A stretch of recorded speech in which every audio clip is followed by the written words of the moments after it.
Hi friends, మేము పెట్టే interesting videos కోసం ఇప్పుడే మా ఛానల్ని సబ్స్క్రైబ్ చేసి పక్కనే ఉన్న గంట సింబల్ని యాక్టివేట్ చేసుకోండి. అలా చేయడం వల్ల మేము పెట్టే ప్రతి ఒక్క వీడియో నోటిఫికేషన్ మీ వరకు ఈజీగా వచ్చేస్తుంది. ఇక లేట్ చేయకుండా వీడియోలో ఏం జరుగుతుందో చూసేయండి. ఇక రామలక్ష్మి దగ్గరికి వచ్చి శౌర్య ఈ విధంగా అంటూ ఉంటాడు. ఏంటి రామలక్ష్మి, నేను చెప్పేది నీకు అర్థం కావట్లేదా? నువ్వు హాకీ ఆడడానికి ప్రాక్టీస్కి ఎందుకు రావట్లేదు అని అడుగుతూ ఉంటే, మీకు ఎన్నిసార్లు చెప్పాలి సార్, నేను హాకీ ఆడను, ఏమీ ఆడనని. ఎన్నిసార్లు చెప్పినా సరే మీరు నన్ను ఎందుకలా ఫోర్స్ చేస్తున్నారు అని ఈ విధంగా అంటూ ఉండగా, నువ్వు కోప్పడేది నా మీదే కదా, అరిచినా ఏం చేసినా నా మీదనే చూపించు, కానీ నీకు ఇష్టమైన ఆట మీద ఎందుకు చూపిస్తున్నావు రామలక్ష్మి అని చెప్పి శౌర్య అంటూ ఉంటాడు. నాకు ఎవరు ఇష్టం లేదు, ఏ ఆట ఇంట్రెస్ట్ లేదు, నన్ను ఇలా వదిలేయండి అని చెప్పి రామలక్ష్మి వెళ్తూ ఉంటే, రామలక్ష్మి వెనకాలే ఫాలో అయ్యి శౌర్య వెనకాలే వస్తూ ఉంటాడు. నేను చెప్పేది వినురామా అని చెప్పి అంటూ ఉంటే, అలా శౌర్య వెనకాలే రావడం గమనించిన రామలక్ష్మికి ఒకరోజు తనకి గుడిలో పానకం ఇచ్చి ఆ పానకంలో మత్తు కలిపి తనని ఇబ్బంది పెట్టాలని చూసిన సంఘటన గుర్తొచ్చి రామలక్ష్మి ఉన్నట్టుండి హఠాత్తుగా ఇక కాలేజీ పైకి బయలుదేరుతుంది. పరిగెడుతూ వెళ్తుంది. ఇక పరిగెత్తుకొని వెళ్ళిన తర్వాత డోర్ లోపల వేసుకొని వెంటనే ప్రశాంత్కి ఫోన్ చేద్దాం అనుకుంటుంది.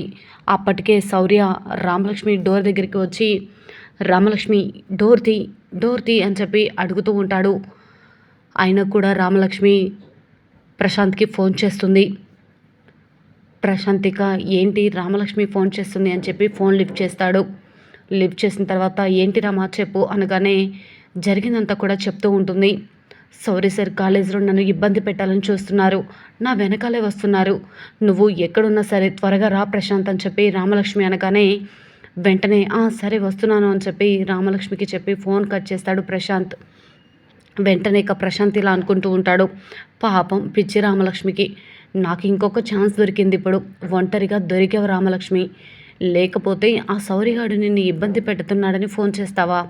వాడు నిన్ను ఎప్పుడూ ఇబ్బంది పెట్టాలని చూడలేదు, నిన్ను వాడు కంటికి రెప్పలా కాపాడుకుంటూ వచ్చాడు, కానీ నేనే నిన్ను సొంతం చేసుకోవాలని వాడికి దూరం చేయాలని ఇదంతా చేశాను, పాపం అది తెలియక వాడిని దూరం పెట్టావు అని ఈ విధంగా అనుకుంటూ కాలేజ్ దగ్గరికి వచ్చేస్తాడు. అప్పుడే ఇక శౌర్య ఎంత డోర్ కొట్టినా రామలక్ష్మి తీయకపోవడంతో శౌర్య వెనక్కి తిరిగి వెళ్ళిపోతూ ఉండగా ప్రశాంత్ వస్తాడు. ఏంటి శౌర్య ఇక్కడేం చేస్తున్నావు అని అంటూ ఉంటే, ఆ మాటలు విన్న రామలక్ష్మి అమ్మయ్య ప్రశాంత్ వచ్చాడు అని చెప్పి రిలాక్స్ అయిపోతుంది.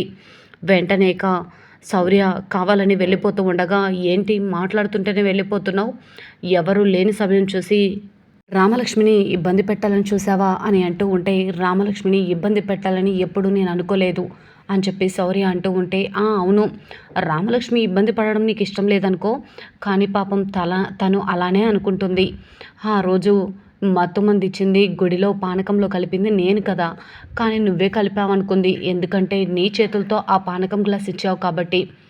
తర్వాత తను పడుకొని ఉన్నప్పుడు తన కళ్ళ ముందుంది నువ్వే కాబట్టి, తనని కాపాడుతున్న ఇది లేకుండా నువ్వే తనని ఇబ్బంది పెట్టడానికి ట్రై చేసావని వాళ్ళ నాన్న ముందు చెప్పింది.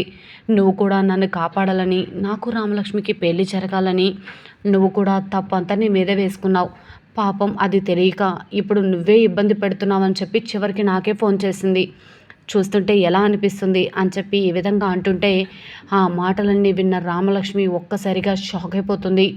ఒక్కసారిగా కుప్పకూలి కింద పడి తల బాదుకుంటూ, ఏంటి ఇదంతా చేసింది ప్రశాంత, నేను తప్పుగా సౌరీ సార్ని అపార్థం చేసుకున్నానా, అయినా సౌరీ సార్ ఇదంతా ఎందుకు చేశారు, అయినా ఆ రోజు నేను తప్పుగా అపార్థం చేసుకుంటే ఆ తప్పు నేను చేయలేదు అని చెప్పొచ్చు కదా, ఎందుకు చెప్పలేదు అని చెప్పి చాలా బాధపడుతూ ఉంటుంది.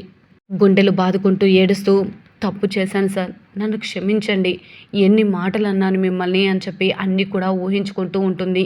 మీరు నన్ను ప్రాణంగా ప్రేమించారు, మీ మాటలతో నాకు అర్థమయ్యింది, కానీ మీరు ఇలా చేశారని తెలిసి మిమ్మల్ని అసహించుకున్నాను సార్, మా వాళ్ళతోనే మిమ్మల్ని కొట్టించాను. నేనే మిమ్మల్ని కొట్టాను. ఎంత పెద్ద పాపపు పని చేశానో నన్ను ఆ దేవుడు కూడా క్షమించకూడదు సార్ అని చెప్పేసి ఈ విధంగా రామలక్ష్మి తల బాదుకుంటూ గట్టిగా ఏడుస్తూ ఉంటుంది. వెంటనే ఇక శౌర్య వెళ్ళిపోయిన తర్వాత రామలక్ష్మి దగ్గరికి వచ్చి ఈ విధంగా అంటూ ఉంటుంది ప్రశాంత్‌తో. ఏంటి? నువ్వు గుడిలో పానకంలో మత్తుమందు కలిపింది నువ్వా? మరి శౌర్య సార్ కలిపారని చెప్పావు. కోచ్ అని నేను అసహించుకునేలా చేశావు. ఇదంతా ఎందుకు చేశావు అని చెప్పి రామలక్ష్మి ప్రశాంత్ కాలర్ పట్టుకొని నిలదీయగానే ఒక్కసారిగా రామలక్ష్మి అడిగే మాటలకి శౌర్య షాక్ అయిపోయి వెనక్కి తిరిగి చూస్తాడు. రామలక్ష్మి ప్రశాంత్‌ని ఎదిరించడం, కాలర్ పట్టుకొని అడగడం చూసిన శౌర్య వెంటనే వచ్చి, లేదు రామలక్ష్మి, అదంతా నేనే చేశాను అని అంటూ ఉంటే, ఆపండి సార్, నాకంతా తెలుసు, నేనంతా విన్నాను, ఇంకా మీరు ఎందుకు అబద్ధాలు ఆడాలని చూస్తారు? మీ తమ్ముడికి నాకు పెళ్లి చేయాలని చెప్పి ఎందుకు ఇన్ని కట్టుకథలు అల్లుతున్నారు?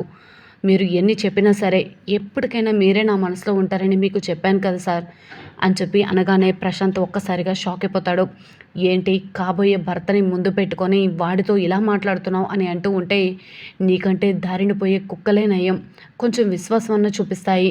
కనీసం నీకు నాకు పెళ్లి కుదిరిందన్న మానవత్వం కూడా మర్చిపోయి నువ్వు నన్ను ఇబ్బంది పెట్టాలని చూసావు. కానీ కోచ్ సార్ మాత్రం చెయ్యని తప్పుని మీద వేసుకొని అని చెప్పి బాధపడుతూ ఉంటే, అవును, వాడు నిన్ను ప్రేమించాడు, నేను నిన్ను అంతకంటే ఎక్కువ ప్రేమించాను. నీకు నాకు పెళ్లి కుదిరిన తర్వాత కూడా నువ్వు చదువుకోవడానికి ఒప్పుకున్నాను, కానీ ఇలా చెట్టపట్టాలు వేసుకొని తిరగాలని కాదు కదా అని అంటూ ఉంటే, ప్రశాంత్ అడిగే మాటలకి కూడా రామలక్ష్మి సైలెంట్గా ఉండిపోతుంది. నీ విషయం ఖచ్చితంగా నాన్నతో చెప్తాను అని చెప్పి రామలక్ష్మి ఏడ్చుకుంటూ ఇంటికి వెళ్ళిపోతుంది. ప్రశాంత్ చాలా భయపడిపోతూ ఉంటాడు. వెంటనే శౌర్యతో ఏదో ఒకటి చెయ్యని అంటూ ఉంటే, ఏం చేయమంటావు, నువ్వే కదా నోరు జారావు, నేనేం చేయలేను అని చెప్పి శౌర్య ఊరికి చేతులు కట్టుకుని అక్కడి నుంచి వెళ్ళిపోతాడు. రామలక్ష్మి ఇంటికి వెళ్ళి గట్టిగా ఇక రఘురామ్ని పట్టుకొని ఏడుస్తూ ఉంటుంది. ఏమైంది రామా, ఏమైందమ్మా అని అడుగుతూ ఉంటే, నాన్న ఘోరం జరిగిపోయింది అని అంటూ ఉంటే, ఏమైందిరమ్మా, ముందు ఏడవకుండా ఏంటో చెప్పు అని చెప్పి జానకి కూడా అడుగుతూ ఉంటే, ఇంట్లో అందరూ అలానే చూస్తూ ఉంటారు. నాన్న, అది కోచ్ సార్ ఎటువంటి తప్పు చేయలేదు నాన్న. నన్ను పెళ్లి చేసుకోవడానికి మీ దగ్గరికి వచ్చి అడిగినప్పుడు మీరు నన్ను అడిగారు కదా, నువ్వు ఆ కోచ్ సార్ని ప్రేమిస్తున్నావా అని. ప్రాణం కంటే ఎక్కువ ప్రేమించాను నాన్న.